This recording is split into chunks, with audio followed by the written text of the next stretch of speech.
මෙන්න මේ වගේ තැනකට ආවට පස්සේ ටයිල් කැටේ තව්ව හරියට මාක් කරගන්නේ කොහොමද? බලමු දෙක කට් කරන්නේ කොහොමද කියලා. මේ විදිහට ටයිල් කැටේ තියාගෙන ඉවර වෙලා මෙතනින් මෙතන කට මාක් කරගන්නවා. ඉතින් ඉලි දෙයක් ගහගෙන දැන් අපි ගන්න මේක උඩින් තියන්න ඕනේ. යට පැත්තෙන් මෙන්න මේ විදිහට ටයිල් කැටේ මේ පැත්තෙන් හරියට තියාගන්න ඕනේ කෙලින් අතට.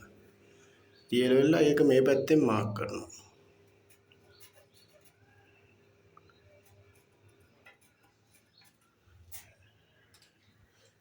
කළා අපි ටයිල් කැටේ අරගෙන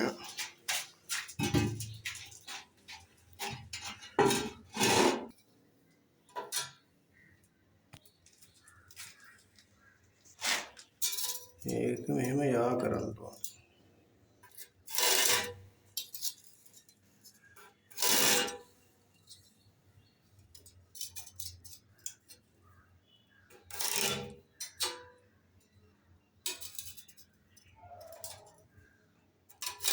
ඔන්න තව මේක අයින් කරගත්තා නම් තව හරි.